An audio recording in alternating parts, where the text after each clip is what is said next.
Chapter 11. Ulizka Netdricon. 15th hour, 7th day, 2nd month, year 807. Post Heavenfall. 30 seconds. The countdown started as soon as Oriana stepped behind the folded privacy screen where Ariya waited with a large bag. With frantic haste, the both of them rifled through to see what sort of disguise they could create for the Inferni. The challenge was relatively straightforward. Given a limited amount of time and a bag of random items, Ariya had to help Oriana put on an outfit that looked like it would be convincing enough to fool a tale. However, she not only had to look the part, but also act and move well enough that Sentinel Valeria would approve the transformation. "What do we have, my fashion queen?" Oriana asked Ariya as she pulled out a golden hair claw. The elf flashed a grin at the title, while ironically admiring the flashy and stylish ensemble of colours and clothes her partner wore. "I absolutely adore your outfit," Ariya complimented. "However, eye-catching isn't the objective, and we need to drastically tone it down. Take your jewellery off too. Let's try this." She handed Oriana a thick cloak and pulled out a wrap of cotton gauze bandages and a wooden ladle. "What are you going to do with those?" the Inferni wondered as she put on the cloak to obscure her bright red skin, horns and tail. As a talented performer, you naturally move too gracefully and confidently. This should hopefully break that. Ariya kneeled down and placed the ladle on the side of her partner's knee before wrapping it tightly with the bandages. She ripped 2 smaller strips of it and rolled them into balls before handing them over. "Stuff these into your cheeks too." Oriana did as suggested, and her face profile swelled as if recovering from recent oral surgery. "How do I look?" she inquired with a bit of a muffle in her speech. "Different," Ariya replied with cautious optimism. "Remember, you're not Oriana the Bard anymore. You're Dara Whitecroft, an injured woman recently released from the House of Healing on your way home. Drag your injured leg and maybe cough a bit." "Time!" Valeria called out from the other side of the room. "Here goes." Oriana stepped out into full view of the classroom and the hushed sounds of awed viewers and gasps. Ariya watched as the Inferni crossed the floor and was impressed at her stiff, lumbering shuffle. She continued limping toward Valeria, with an occasional cough along the way, until the Sentinel told her to halt. "Halt!" the instructor shouted, as if mimicking a city warden. "Yes?" Oriana meekly replied. "Who are you? State your business." "Dara Whitecroft. I live in Willow Street of the lower tier. I'm on my way home from the Temple of Healing." Oriana spoke with an Edenvalian dialect, in a voice lower and more gravelly like a smoker. Valeria stood for a tense moment to scrutinise the disguise. She scanned her from side to side and then jotted down something on her clipboard before cracking a satisfied smile of approval. "Well done, you two." That accent was surprisingly accurate. "Thank you. I picked it up from my partner," she nodded to Ariya. "Also great use of the props for changing the way you walk. As I've mentioned, candidates, from a distance of dozens of feet, the details of your outfit does not have to hold up to a magnifying glass. However, you'll still need to adapt how you move with the disguise, since someone searching for you would also be mentally comparing kinetic patterns of movement. That said, we'll continue using fellow partners and expand on disguises to distract and ghost for an objective in a couple of days. See you all then." With class dismissed, Ariya used the opportunity to approach her instructor. "Excuse me, Sentinel." "Yes? What can I do for you?" she asked warmly. "I had a question about spells, and was wondering how you would defend against them. Sentinel Shaylan taught that many form projectiles, and can either be avoided or warded by one's Aegis. But what about the other ones that target someone more directly? For example, those that affect the mind. Is this related to your research?" Ariya checked around for eavesdroppers before giving a subtle nod. Valeria folded her arms to think on how to best answer. "Since you and I aren't exactly gifted with spellcasting, We can't instinctively shield our minds as effectively as those who are.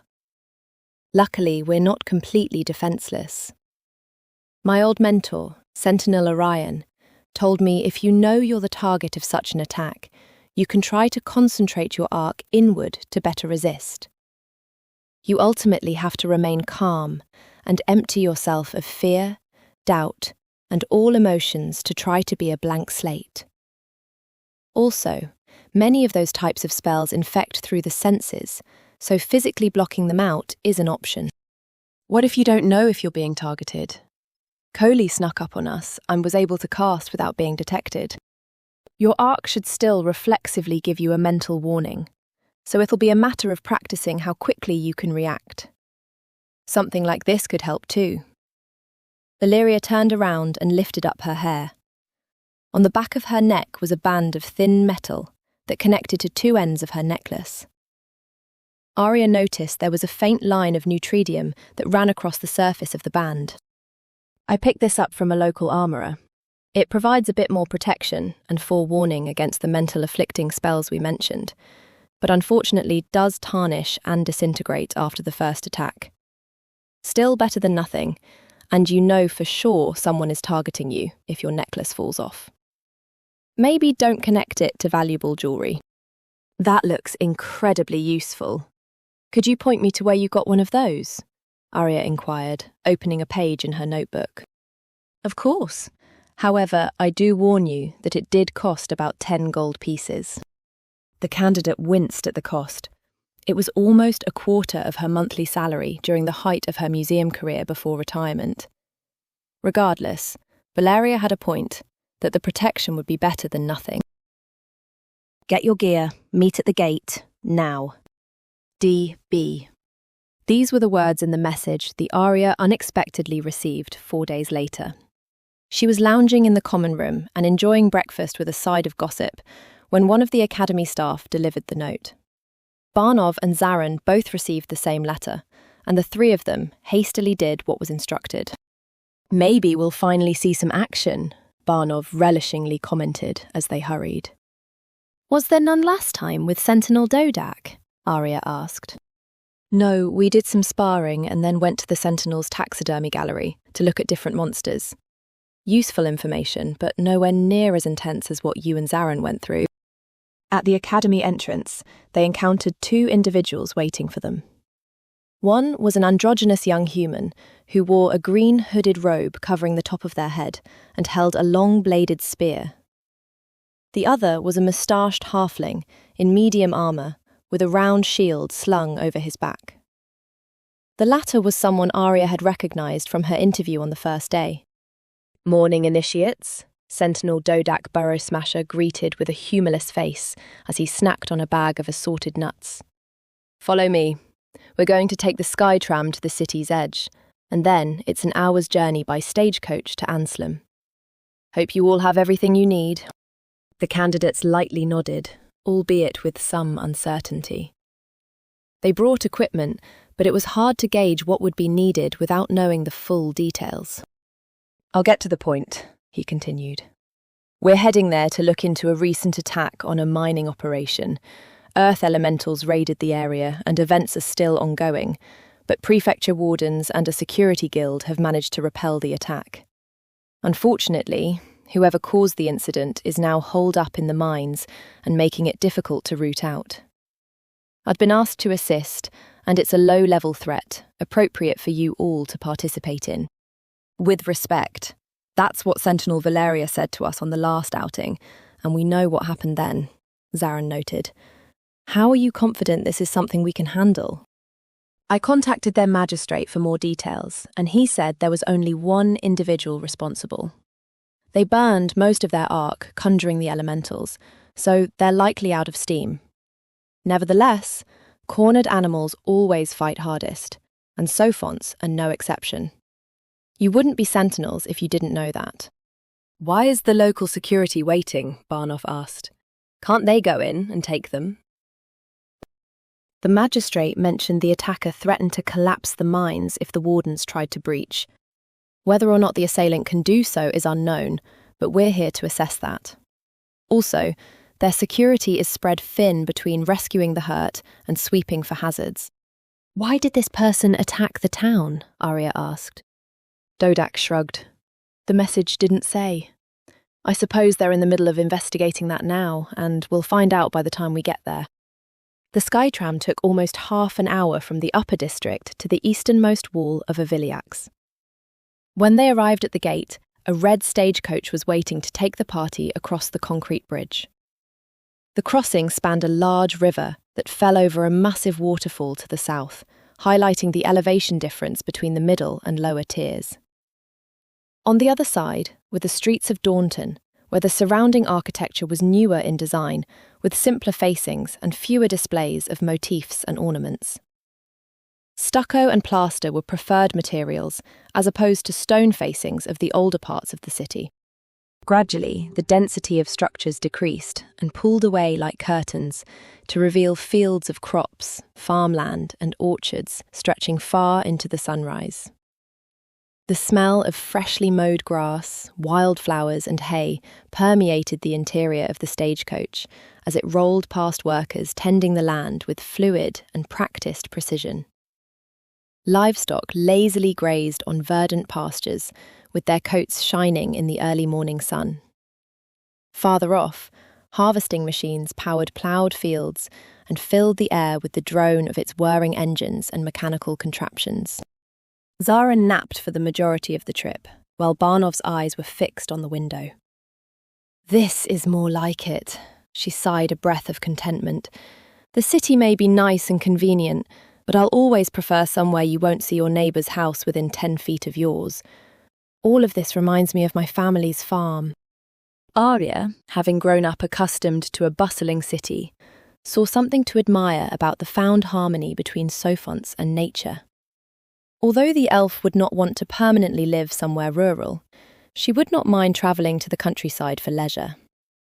Her sinuses, however, began to protest half an hour into travelling. "I didn't know elves got allergies," Barnov commented after Ariya let out a sneeze. "Oh, we do. I accuse my mum's genetics," Ariya replied with a sniffle. "I should have drank some medicinal tea before we left."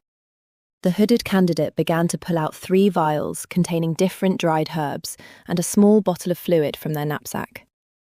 They combined the dry ingredients into a thin handkerchief, added a few droplets of the unknown liquid, and then wrapped them into a ball with the cloth. "Take this," they said, while handing the wad to Ariya. "Breathe it in for 1 minute, and it should block the histamine cell receptors for over 6 hours. Ariya took the handkerchief ball and held it close to her nose. The smell was repugnantly sour and caused her to vividly recoil. However, she did her best to follow the instructions, despite the scent making her stomach roil. When the assault on her olfactory senses was called, she noticed the itch in her sinuses and eyes had quickly subsided. "Unpleasant, but it worked. Thank you." Ariya attempted to hand the ball of cloth back to the hooded candidate, yet they refused. "Keep it." The elf nodded and placed it in her pocket. "I don't think we've introduced ourselves yet. Barnov, Zaran and I know each other, but I haven't met you before. My name is Ariya." The candidate nodded. "You can call me Chin." "Are you on the alchemist track?" "Sort of. What other track are you on?" They glanced at the spear leaning next to them. "You'll find out soon." Ariya could only respond with a perplexed smile. "Chin's main track is Druid," Dodak interjected. "They're a second-year initiate who recently joined my team this year. Their previous advisor was third class, Sentinel Caroline Saw, before she rotated out of teaching and returned to duty." Ariya looked back at Chin, who remained with a bored expression, as if completely unbothered by Dodak's revelations. "They have a fantastic record both in the classroom and on the field, so I wouldn't worry about them. They're a reliable candidate who will watch your backs and patch you up." As Dodak had predicted, the journey across the countryside took roughly an hour before entering the hills surrounding Anslem. As they neared the edge of the hamlet, Ariya saw an unusual fog had fallen over the hamlet like a heavy shroud.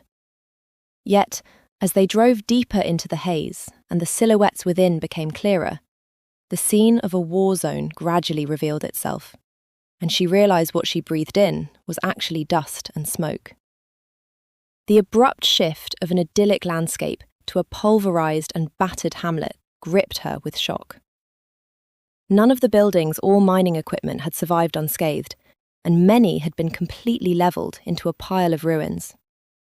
The locals were shell-shocked and covered in debris, but held on to a semblance of order by helping their neighbours recover or clear the rubble. Those proficient in spellcraft used their skills to heal the wounded or repair structures, while security forces questioned witnesses and patrolled around for missed signs of danger. "I hear someone," a man signalled near a house with a facade crumpled at the lower half. As the party stepped out of the stagecoach, a team of diggers excavated the wreckage with renewed urgency. Their brief feelings of hopeful elation suddenly changed to confusion and frustration as they had trouble leveraging the larger pieces. Ariya felt compelled to run up and assist. Yet as she stepped towards the scene, she heard the Sentinel sternly call her name. "Ariya, now is not the time," Dodak barked. "We have a mission to do and can't afford to be sidetracked."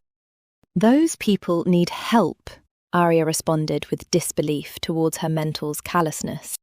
"Look around. They all need help, candidate. But if we start there, we're going to be here all day and night while whoever caused this is still at large. Besides..." "Get back! Get back!" The locals scurried away as the structure groaned and then suddenly caved in further. A cacophony of panic resonated from the site as the rescuers frantically redoubled their efforts.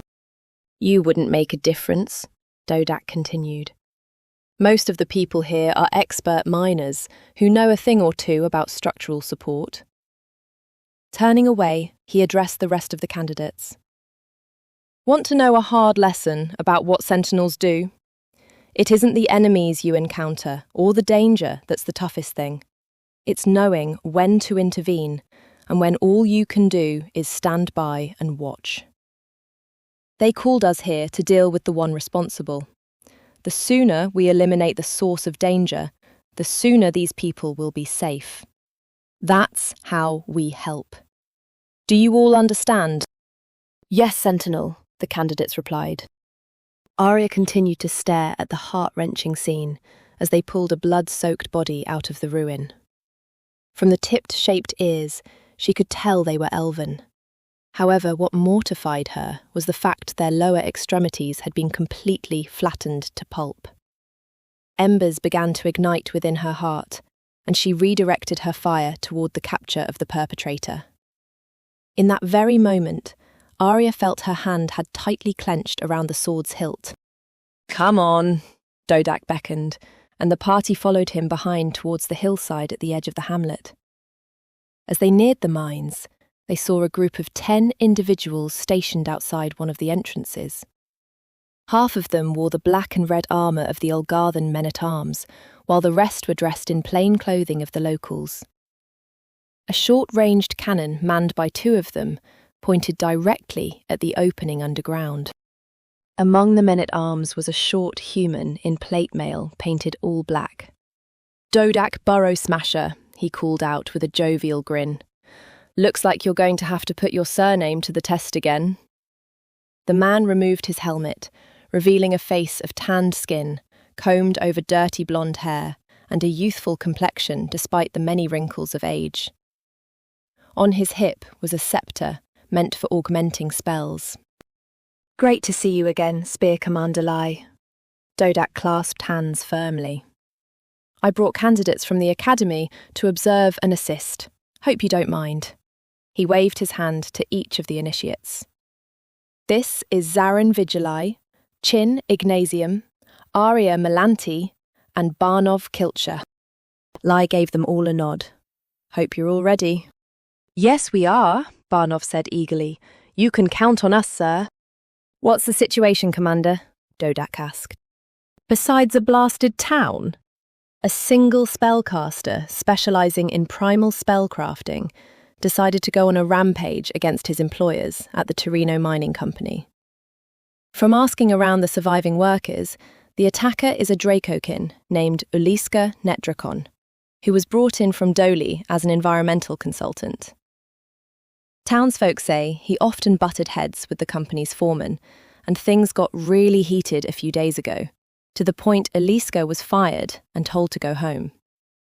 No one knows what the cause was, but the Dracokin came back at the start of the morning shift with a bag full of stolen company spell scrolls, and then unleashed hell.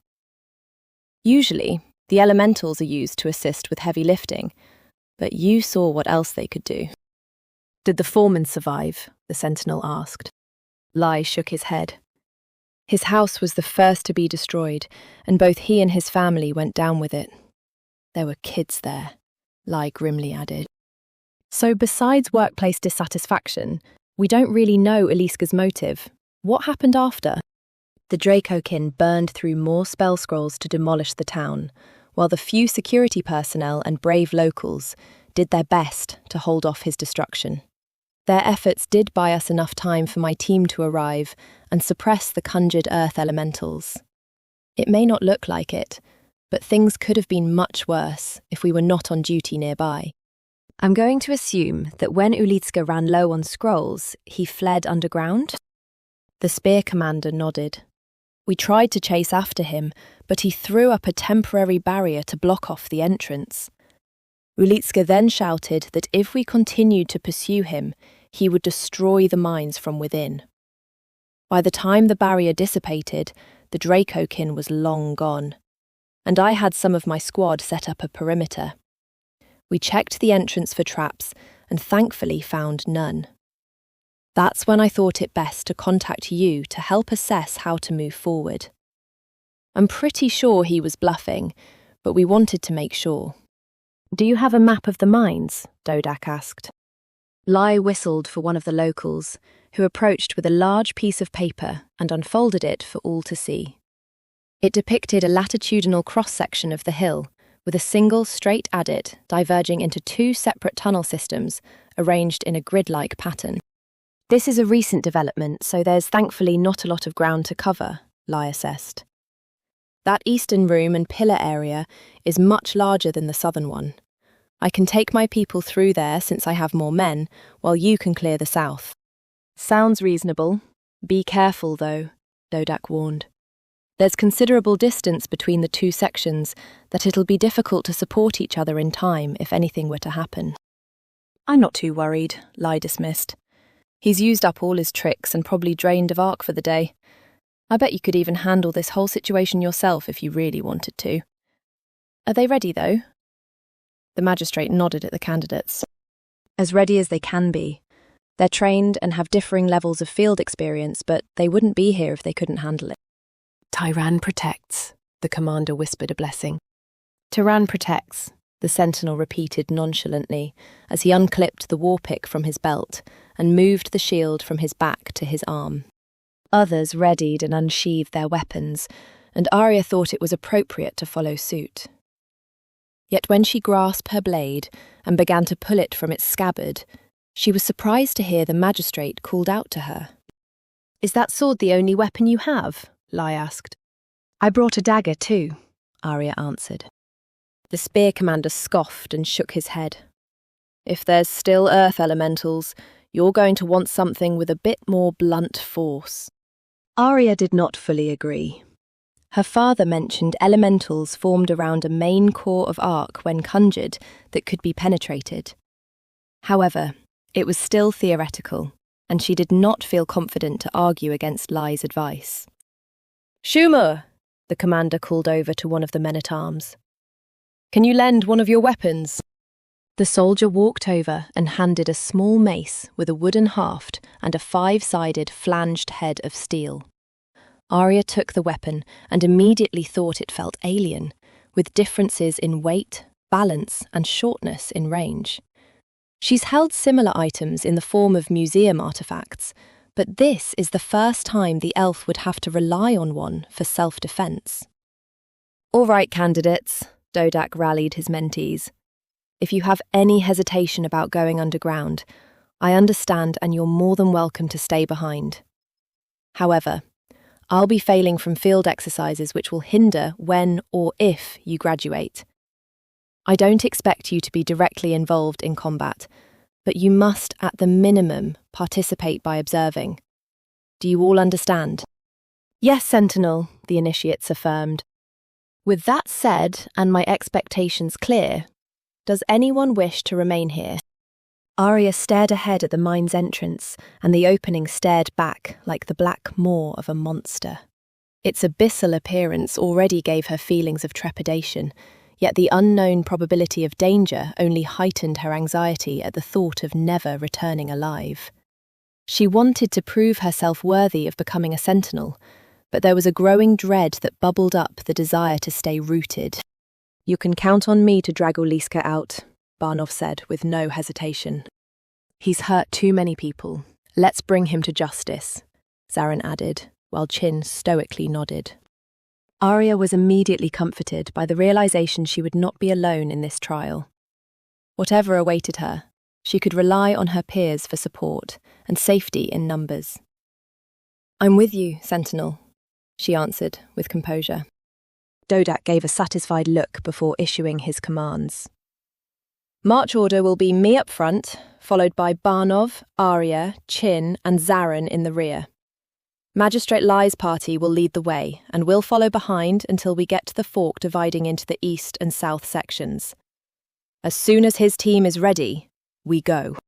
The Sentinels group lined up in single file and watched as Spear Commander Lai delivered a prayer to his men. All of them had pressed their hands up against their hearts to form a T, with the sword hand closed into a fist and the other positioned above it in an open palm. O founder Tyran, hear our oath, Lai recited. We are the crossguard to your holy blade and the shield of the helpless. Let the wicked break upon our will, and the hellfires of Tartarus immolate what is left. We march, not for blood, but to restore the balance upon the scale that governs the world. Let our Aegis be a bulwark of iron, and our strikes cleanse away the dark. Witness our honour, and claim our spirit for the watch should we fall. The men-at-arms simultaneously fell to their knees and kowtowed toward the direction of the city. After they stood back up, they gave one last bow before turning to face the entrance of the mines. Sentinel Dodak, are you ready? Lai checked. Ready, the halfling acknowledged. The spear commander gave a nod of approval before issuing the order. March forth!